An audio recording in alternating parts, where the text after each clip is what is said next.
Hey everyone, Eric Watson here, freelance writer, player of games, writer of recorder of videos, and giver of hot takes and occasional sequels to the videos of the hot takes. This is now January 13, and we finally have an official statement from Wizards of the Coast about the leaked OGL, which has, I think, aged all of us who are really plugged into the industry by a solid year over this last week. Just absolutely dominating the news cycle. Really big announcements from major 5e publishers who have announced they're doing their own licenses and their own games rule systems. And now everyone's been waiting on what has been the statement from Wizards of the Coast after all this, who have remained completely radio silent for several days, which is an eternity in this modern era of our 24-hour news cycle. If you haven't already, please check out the first video I did, which was my thoughts on the OGL 1.1 in general and what that means for the present and the future of D&D and the hobby that we all enjoy. But with this video, I'm going to specifically look at Wizard's statement as well as a Paizo statement, which was probably the biggest one that's been announced so far. Everybody, I think, when this happened, also looked at Paizo, who had basically experienced this entire thing about 10 years ago, and they mentioned that in their statement. And they put that out like hours after I did my video, so I want to try to cover that now. But first, I want to look at the official statement by Wizards of the Coast on the leaked OGL, which they do not deny that it was true. They definitely keep mentioning that it was a draft, which I don't believe the leaked draft ever said draft, although it did say we're willing to, that weird statement of like, if we are wrong, we're really to be willing to listen to the fan, or like some statement in there about that. So first, they start off by saying they have three major goals with revising the OGL. First, we wanted the ability to prevent the use of D&D content from being included in hateful and discriminatory products. Okay, that's fine. I didn't know that was a major goal of the OGL. I feel like there's a King of the Hill episode where it's about whatever the beer company, Alamo Beer, I think. And people are getting sick from the beer, and then Hankin eventually investigates and realizes that it's his wife Peggy, I think, in the episode, and they discover that there was like soap that got in the beer, and that's making everybody sick. And when they finally confront like the spokesperson says, "Well, I guess it's all our fault for just wanting to give people the cleanest beer possible." It's just like, fuck off. This isn't what this is about. EA has done a similar thing where they're like, "Oh, well, the reason everybody hates us so much is because we're so inclusive," and that's not what everybody hates. Like, stop trying to weaponize that. Like, you want to talk about virtue signaling? That's exactly what that is. So that really rubs me the wrong way that they attempt to like deflect by mentioning that. Second, we want to address those attempting to use D&D in Web3 blockchain games and NFTs, making clear that OGL's content is limited to tabletop role-playing games. Content like campaign modules and supplements. Again, trying to say like, oh look, everybody hates NFTs, so we're gonna make sure we couch that in here. Like, I don't think it was a major goal of yours. And third, we wanted to ensure the OGL is for the content creator, the homebrewer, the aspiring designer, our players, and the community, and not major corporations to use for their own commercial and promotional purpose. The irony of a major corporation bitching about major corporations is it's just too much. It's too much. But yeah, what you did instead is make those major corporations, who are not nearly as major and corporation-y as you, now break off and do their own thing, which is the Kobold Presses and the Green Ronin Games and the Ghostfire Games and the biggest one of Paizo. During these goals were two simple principles. Our job is to be good stewards of the game. Okay. Nobody wanted a new OGL, so I don't know how well you're doing there. And the OGL exists for the benefits of the fans. That's true. Nothing about those principles has wavered for a second. That doesn't sound right. It sounds like they were wavering quite a bit, seeing as how this is the reaction you got from the fans. That's why our early drafts, they use the term drafts, of the new OGL included the provisions they did. The draft language, use the draft again, was provided to content creators and publishers. Their feedback could be considered before anything was finalized. In addition to language allowing us to address discriminatory and hateful conduct, again, they mention that. They're trying to couch themselves. They're like, look, we're just trying to get rid of all the discrimination and the hate. Like that, nobody had a problem with that part of it, man. Our drafts included royalty language designed to apply to large corporations attempting to use OGL content. It was never our intent to impact the vast majority of the community. Well, you fucked up. And the very next sentence, thankfully, it says, however, it's clear from the reaction that we rolled a 1. Yeah, like people were upset about very specific elements in there that very much were going to impact the vast majority of the community. Like, and they do address them later on, which I'll get to that. It's become clear that it's no longer possible to fully achieve all 3 goals while staying true to our principles. So here is what we are doing. The next OGL, so unfortunately, automatically, we're going to get a new OGL. And I realize a lot of folks are coming into this with Wizards making a statement, and nothing they're going to say is going to make people happy. I'm not one of those people. I'm willing to hear them out and find out what the solutions are, what the problems are, and hear out what their statement is. I think a lot of folks who come into this are going to be pissed off no matter what and say, like, well, that's not good enough. I'm still mad at you. And that's their prerogative. But I think we already have confirmation that one of the reasons that people are still going to be upset is because we are getting a new OGL. That's not going to go away. They're not going to completely backpedal from their plans, which I didn't expect them to either. The next OGL will contain the provisions that allow us to protect and cultivate the inclusive environment. Fuck off. This is really rubbing me the wrong way. We are trying to build and specify that it covers only content for tabletop RPGs. That means other expressions such as charity campaigns, live streams, cosplays, VTT uses remain unaffected by any OGL update. Content already released under 1.0A will also remain unaffected. That is doing a lot of work right there, that one sentence. I need a lot more follow-up and clarity on what do you mean by that. Does that mean we're not retroactively applying all these rules to anything that was released under 1.0? Because that is a big thumbs up in that they're announcing. I don't know if that was what they mean when they say that, or if they just say, you know, VTT stuff, live streams, whatever is going to be unaffected. But it says content already released under 1.0. So maybe we're not having to retroactively update everything to 1.1 and look at everybody's back catalog and stamp everything on there, which would be a huge plus. So if that is what they're saying, then all right, that's a good positive thing that they're bringing forward. I appreciate that. I will give you points where points are deserved. What it will not contain is any royalty structure. So there's another big point that they're actually backpedaling on. Now, I don't know how many people were really upset about the royalty thing, frankly. I think that was actually the least problematic, although I'm also not one of those big publishers, right? I'm not a Cobalt Press, I'm not a Paizo. Most people on the DM's Guild, although, again, DM's Guild, I don't think you're using the OGL, you're using, specifically not OGL, you're using like the straight up D&D license at that point. You've got a way more restrictive agreement, but you know, folks like that aren't making whatever it was, 50,000 a year or something to get to that actual bracket. And then even then, I don't think it was till you made 750,000 that you actually had to pay like the 25% for every dollar you made over that. So the royalty thing, it was going to hit those big companies. So maybe they're looking at the writing saying, oh shit, we're losing all these folks who, granted they were making money off our license, and maybe they're finally realizing this, but that was bringing people to D&D and you know, they were buying the books and other things. So maybe we need to bring those people back by just saying, okay, we're going to eliminate, like, we're sorry, we're not going to do the royalty structure anymore. It's an interesting move, but I think it's going to be too late. I don't see Cobalt Press and Paizo and those folks backing down from their new statements because of the huge surge in popularity. I don't think anybody's paid attention to these smaller companies to the degree that they are getting now. I mean, Paizo's website crashed last night. You could not get on there after they made that statement. It was freaking huge. And they know they're not going to lose that energy. So I don't know who's going to be affected by this royalty structure right now. Maybe some of the critical roles and folks who haven't made out statements because they have, I'm sure, custom agreements ongoing and NDAs. But it's interesting the fact they're backpedaling on that despite being probably not going to matter maybe too much. It will also not include the license back provision that some people were afraid was a means for us to steal work. That thought never crossed our minds. Well, you did a bad fucking job of explaining that in your contract language, because pretty sure it explicitly mentioned the fact that you owned all of our shit.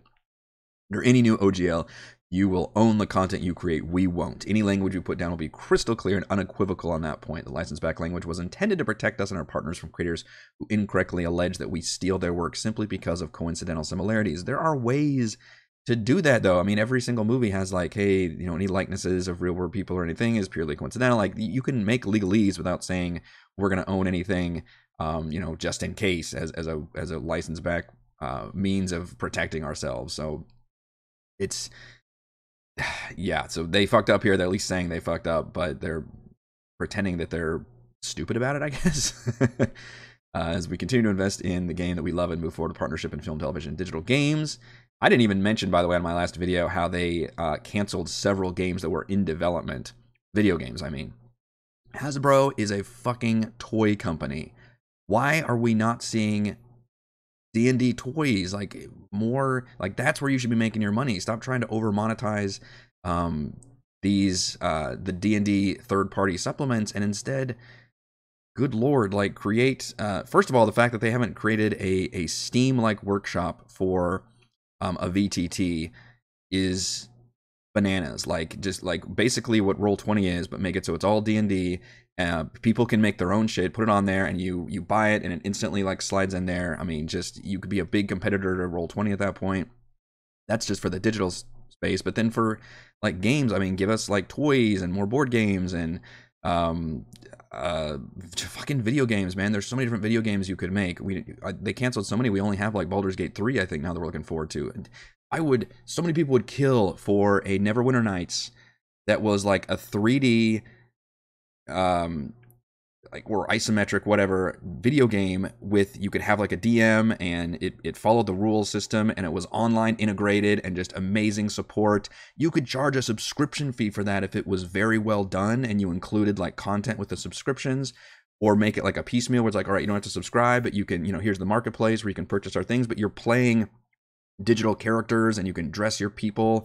Fucking, you could sell costumes. Like, holy shit, like, you can do you can do things to monetize without pissing people off if you make the good products and give people what they want, instead of trying to look at things that's like, oh, we should just monetize things that over monetize things that haven't been that monetized yet. Like, fuck, it's very frustrating. Now I lost my place. As we continue investing in games we love forward, risk is too simply great to. New OGL will contain provisions to address that risk. We will do it without a license back and without suggesting we have rights to the content you create. Your ideas and imagination is what makes this game special, and that belongs to you. All right, that's an important statement. I'm glad they spent several sentences on that, because that was something people were very, very upset about. And clearly Wizard says, whoops, like, they're what they try to say, the thought never crossed our mind. So they're basically just denying the fact that that was very clearly written in that OGL 1.1, and at least they have the decency to completely dial that back and say, like, no, we're just going to include language to like protect ourselves from anybody saying that we stole their work, but we are not intending to actually literally instantly take anything that you create using the OGL. Okay, fine. A couple of last thoughts. First, we won't be able to release the new OGL today. I believe that was their original intent, by the way, was to have it released on January 13th, and it turns out it is January 13th when they're doing this statement. Because we need to make sure we get it right, but it is coming. Second, you're going to hear people say that they won and we lost because making your voices heard forced us to change our plans. Those people will only be half right. They won and so did we.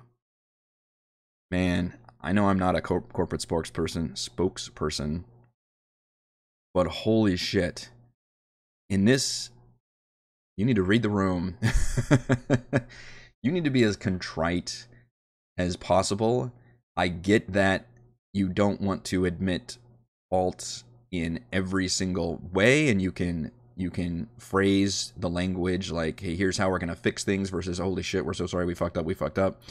But including the phrase we won, or they won and so did we, or even discounting the people that they can only be half right. I get what they're saying. They're saying like people are very pissed off and they want us to lose. Like, I guess it's okay to acknowledge that, but I think trying to say that like we won, and I get the idea is they're saying we won because like we wanted the feedback, like this is good for us. Okay, but say it like that. Don't say like we fucking won. Because no, like people are very fucking upset. Clearly you didn't win because you lost a lot of your major fucking third-party publishers, the ones that you were trying to gouge out.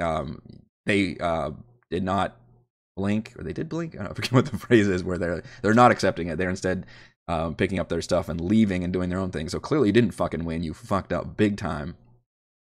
Our plan was always, their emphasis, to solicit the input of our community before any update to the OGL. Okay, so that what does that mean? On the 13th, you were going to release a draft to everybody, and they could comment and see if it was going to work? That is very weird. Like, corporations aren't going to do that at the most part. You're not going to be like, all right, we're beta testing this contract. Like, what the fuck does that mean? The drafts you've seen were attempting to just do that. They mentioned draft again. I don't believe draft was anywhere in that OGL 1.1 leak. We want to always delight fans and create experiences together that everyone loves. We realize we did not do this. We realize, this is an important sentence. We realize we did not do that this time, and we are sorry for that.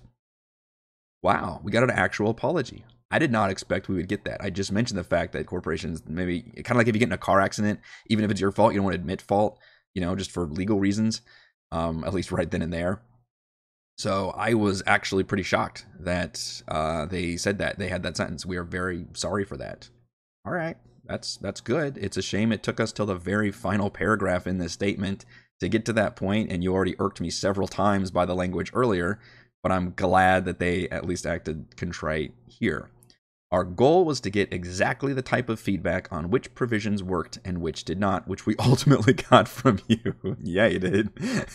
I'd say you got some feedback. Congratulations, then. You met your goal. Any change this major could only have been done well if we were willing to take that feedback, no matter how it was provided. So we are. Thank you for caring enough to let us know what works and what doesn't, what you need, and what scares you. All right, we have good sentences so far. I wouldn't have said scares you, though. That really puts a weird intimidation thing on the fans giving the feedback. People are upset and angry. I don't know if they're scared so much. I guess anxious. So I don't like that term, but I'm just, it's like I'm going through with a red marker, I realize. Without knowing that, we can't do our part to make the new OGL match our principles. Finally, we'd appreciate the chance to make this right. Okay, you only have 2 sentences. How are we going to make this right? We love D&D's devoted players and the creators who take them on so many incredible adventures. We won't let you down. Again, you kind of already let people down big time. So they never deny the fact that this OGL 1.1 was exactly what they were doing. What they did was basically try to explain that it was a draft that they wanted feedback on, and they got feedback. So thumbs up for that. They're just sweating bullets right now. And they did at least address some concerns that people had. They addressed the royalty thing, which I don't frankly think was a huge concern for a lot of people, but they did address the licensing thing in terms of owning that material, which was an important point. And I think they addressed like maybe all the back stuff and stuff that wasn't in the PDF or printed material, and saying content released under 1.0 will remain unaffected. So probably would have liked some more clarity and firm language on a lot of this. I feel like if this were a normal press release, reporters would be definitely asking them. That would be one question that I would want some follow up on for sure. But at least they do address specific things in this statement. They don't just say a kind of blanket thing about, oh, thank you for your feedback, we'll take all this in stride, and some kind of bullshit thing like that. So I will give credit for them for at least specifically addressing specific concerns that OGL 1.1 was causing all of us to feel. There were definitely certain parts that I wasn't a big fan of. I feel like they kept trying to deflect and hide behind like, oh, we're trying to be super inclusive and avoid hateful stuff. Like, I don't think that was a concern anybody had, so I don't know why we're bringing that up multiple times. And clearly they... I'm still confused about the whole like, oh, we're so glad we got feedback on this draft that we were always planning to get feedback from. Like, okay, what would that have looked like? I don't even...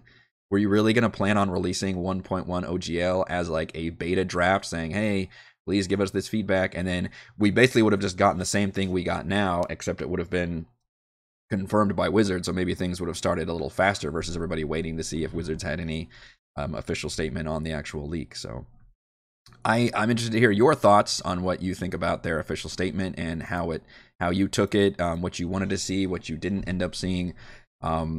I do understand that a lot of folks are just going to be upset and angry at them no matter what. It's still pretty raw. It's been a couple days, but and I think a lot of people were with the attitude of like, well, first some people were just the attitude of like, fuck Wizards no matter what. I'm done. Which, all right. The other attitude was, unless they say, all right, forget this whole thing, we'll go back to 1.0, then I'm done, which clearly is not going to happen. They are going to do a new OGL going forward, in which case they're done. And then other folks were saying, well, you need to address these specific concerns in this 1.1 that makes it so problematic, in which case I think they're at least attempting to make those concessions and changes. So, credit for them for looking at that. But I think they've lost the narrative, and the damage has been done, honestly, in terms of what the future is going to look like, because we've got these new announcements I mentioned on my last video about Cobalt Press making their Black Flag, and there were a couple other big publishers that were either going with them or wanting to also do their own thing. I think Matt Colville was announced was doing his own game system or license system. Paizo, which is the big one that spun off from D&D last time when they went from 3.5 to 4th edition and then made Pathfinder, and kind of the rest is history there. I think everybody was really curious to see what Paizo's response would be to all of this. And it was damn good. It definitely didn't shy away from the fact that they have history with this. They know all about this. They use a lot of legalese, not legalese language, but like they cite using lawyers and legal guidances and firms and wanting to create an open RPG creative license. I fucking love that the acronym they're going with is ORC. That's really cute, and I love it a lot. I don't have very close relationship with Paizo. I originally started with, I think I mentioned this in my last video, with Pathfinder. So I've played Pathfinder. I've played Pathfinder video games. In fact, I live streamed that first chapter or two of the latest Wrath of the Righteous, I think it was called, the Pathfinder video game that was kind of Baldur's Gate-ish. And I have reviewed Pathfinder adventure modules when they've been on Roll20. My opinion is that Pathfinder 1e and 2e are crunchier than 5e, which I don't think would make a good fit for my group, even though I necessarily wouldn't mind it, but I'd also, at this point, I don't really want anything crunchier than what 5e gives me. But their adventures are really fucking good, especially if you've been annoyed and irked by a lot of the holes and stupid story stuff that appears in the Wizards campaigns, and goodness knows I've got a lot of mixed feelings about a lot of their campaign adventures. I think the ones I've looked at from Paizo are really, really awesome and well put together, and I like the adventure path system where they're kind of complete chapters almost, with a beginning, middle, and end, yet still part of an overarching campaign. That structure seems to work pretty well, and the fact that they go from like level 1 to 20 and you can play it for 2 years or something, it really does feel like a massive, awesome campaign. So I really do like their adventure structure quite a bit.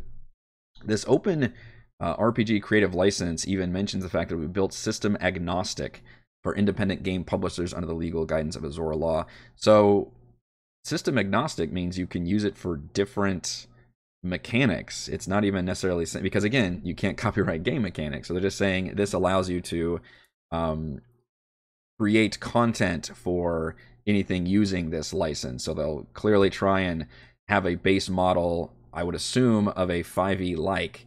Hopefully it is some combination of the best parts of like Pathfinder and 5e. I think I mentioned that in my other video also, as I'd love to see an improvement of 5e. That's what 6e should have been.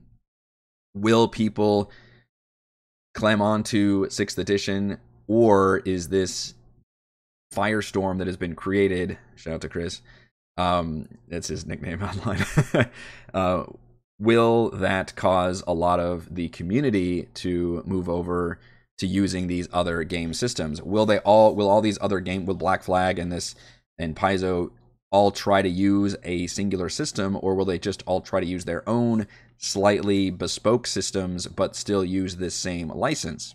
That could be very interesting as well. But Paizo comes out with very, very strong language. We have no interest whatsoever in Wizards' new OGL. We believe the OGL 1.0 cannot be deauthorized ever. They're prepared to go to court over this. Like, they're very, very serious about saying, no, fuck this. We've been through this again. We were there. We intended to be revocable or able to be deauthorized. It's incorrect, and with good reason. They do mention the fact, Chaosium is another big one, by the way, the Call of Cthulhu publisher, one of the oldest ones around, I believe. ORC will not be owned by Paizo. They're going to try to have it be owned by just a nonprofit. One of the most interesting things they say, Paizo continues to publish Pathfinder and Starfinder even as we move away from the OGL, since months worth of which they do mention the fact that they've used the OGL mainly out of convenience, and it's kind of a realization on their part, I think, that they're like, okay, now we've been probably meaning to do this for a while, and now this is a good excuse to actually do this and make sure to create our own thing and really disentangle ourselves from Wizards. Since months worth of products are still at the printer, this is a very awkward thing also, because everybody's still in the middle of making things, right? So you're going to see months of stuff that's coming out that's still going to be doing business as usual, which is why hopefully Wizards' OGL thing has a grace period on it, because a lot of the stuff is still like in the Kickstarter stuff that's already been raised and is still delivering. Like, nobody can make changes that quick. Since most sorts of products are still at the printer, you'll see the familiar OGL 1.0 on the back of our products for a while yet. I would imagine for months. While the Open RPG Creative license is being finalized, we'll be printing Pathfinder and Starfinder products without any license. And we'll add the finished license to those products when the new license is complete. That is some big dick energy. Like, they're just straight up saying, like, no, fuck it. We're just not even going to actually print the license on there. Like, really? Okay. They're very serious about this. I'm not a lawyer, and they've already mentioned the fact that they're taking a very strong stance about this, but the fact that they feel confident enough to just even announce the fact that, like, hey, we're in the transition period, we're not even going to put the OGL on there on the license. We're just going to release these products, and then once our license is complete, then we'll have our orc license on there, basically. Like, okay. And then I thought they did a really clever thing, which is realizing that they're taking all the bad press and windfall from this week of Wizards into Paizo and all these other publishers suddenly getting this recognition that frankly they deserve. And they're announced a coupon discount code Open Gaming during checkout for 25% off the purchase of the core rulebooks and beginner box. By the way, for Paizo, I don't know if this is true of all these various publishers, but I believe Paizo's Pathfinder books can be found completely online.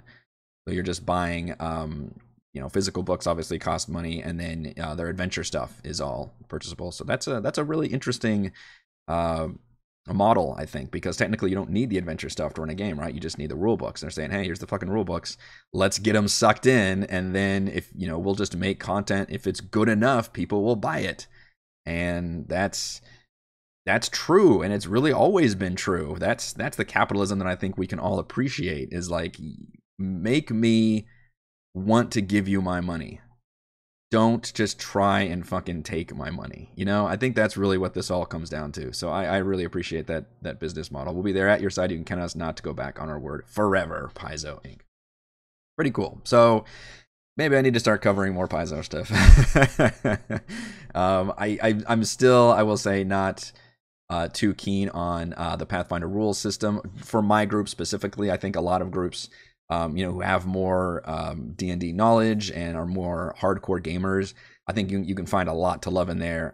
I don't think I've actually formally looked at 2nd edition. I just played actually, no, somebody have to tell me if the latest Pathfinder game actually uses 2nd edition or not. Starfinder looked really cool. I would love to do a sci-fi thing, but again, I'd have to look at the rules and really make sure we can do it. And I'm still kind of at the mercy of running a VTT also. I need that stuff to be available on VTT, and that's honestly one of the big reasons we've been doing D&D, is because it's had the most support for maps and for supplements and everything else. So hopefully all these other folks get the love they need. And I'm really trying to be hopeful about all this. I didn't think that Wizards would go back on their OGL at all, but I do think there are parts of their statement that I appreciate. I enjoy that they specifically addressed certain issues that people had, and I think it was important to mention that. And at least, while I don't like some of the things they said, at least they weren't like complete assholes in their statement. But I get the fact that some people are like, the damage is done, fuck you, Wizards.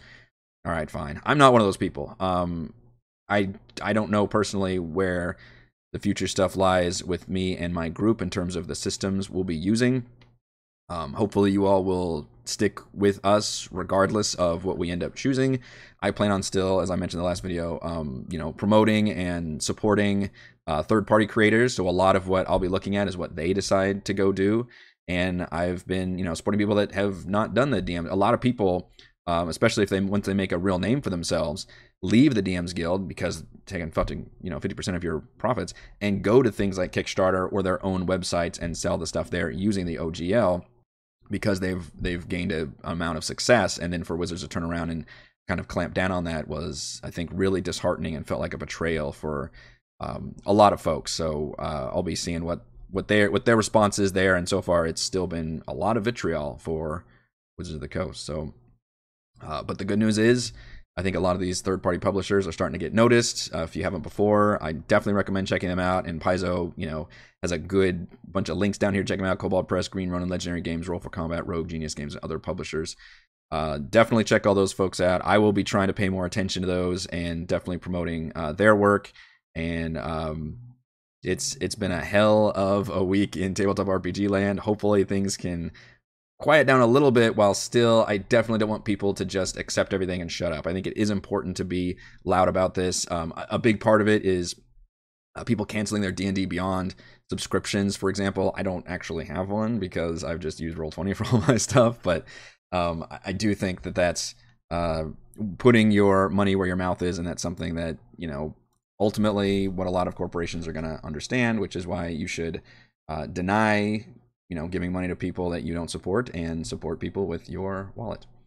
All right, thank you all for another long rambling video where we get through this together. And if you watch this today, then I will see you all for our live stream D&D show tonight.